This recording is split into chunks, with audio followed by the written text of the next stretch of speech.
Hello everyone, Tina here. I hope you're having a wonderful day. Thank you so much for joining me. Well, today I'm going to create a project for you for Pretty Pink Posh, and we're using a couple new items that are available in the shop today. We are going to be using the Halloween Wreath stamp set. Cute wreath here, and then there's a lot of cute little elements that are in the stamp set along with 2 sentiments. So we're going to be using this along with the coordinating die set. And for our background, I thought we would use one of the brand new stencils at Pretty Pink Posh. This is the Trellis Stencil, and we're going to go ahead and do our stenciling first. Usually I like to stamp first, but since we want a little bit of time for this to dry, we're going to stencil first and then we'll do some stamping. So let's set our stamps aside and then bring in our craft mat. We're going to go over our stencil double time. So we're going to start off by using some Distress Oxide ink, and then we're going to go over that oxide ink with some glitz. How about that for a little sparkle? I'm taking my Pixie spray. Pretty Pink Posh carries this in the shop now, which is fabulous. I'm going to spray the back of my stencil. Your stencils do have the label on front, so make sure you're spraying the back. And then I'm going to bring in a card front panel.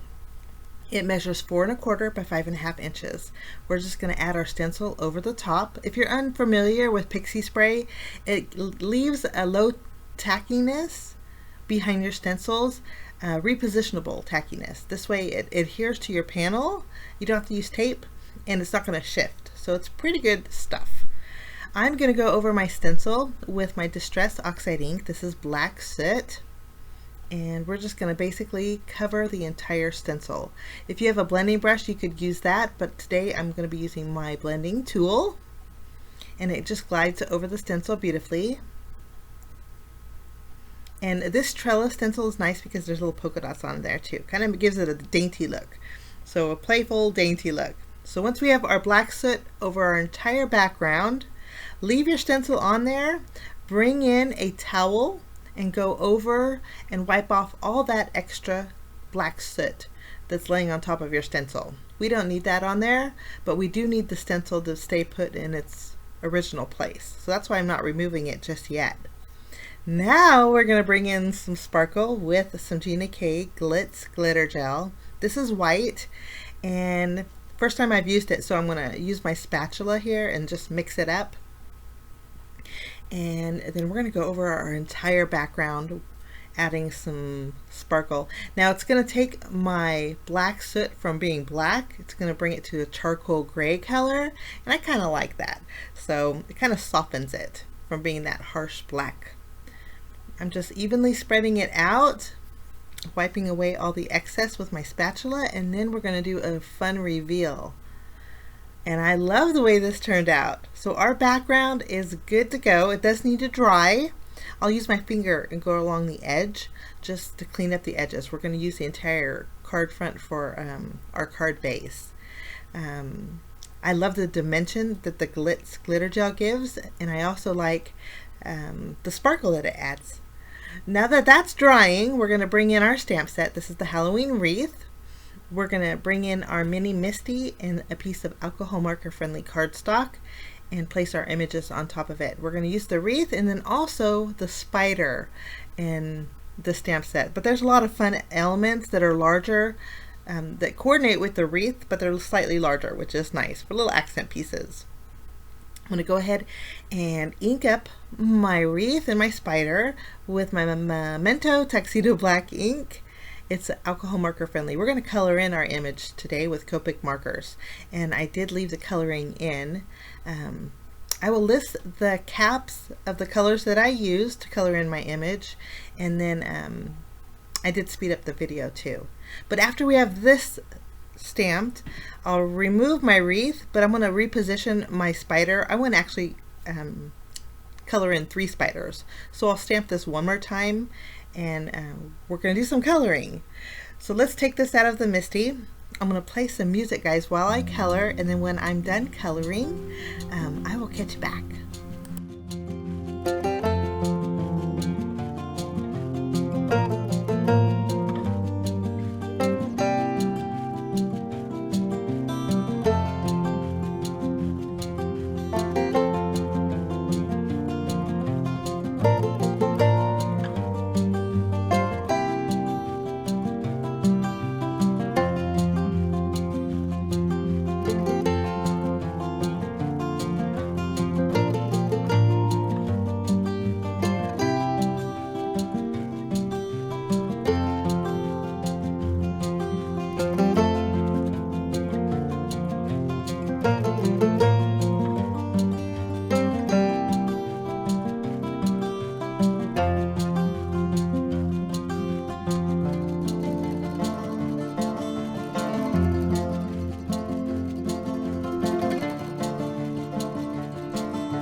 Okay, coloring is all done.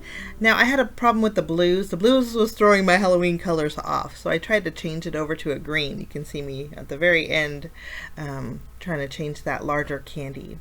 I'm happy with the results, so what we're going to do next is do a little die cutting. We're going to line up our dies on our cardstock, just taping them down, and then we'll run these through our die cutting machine. All 3 spiders in our wreath, and now they are ready to go. And I think those spiders are just adorable. We need a sentiment, so I'm bringing back the Misty and some black cardstock. For my project today, we're going to use the Happy Halloween. I'm going to treat my cardstock with my anti-static powder tool. We'll ink up our Happy Halloween with Versamark ink, and we'll stamp this. And once we stamp this, we're going to take some white embossing powder and go over our sentiment.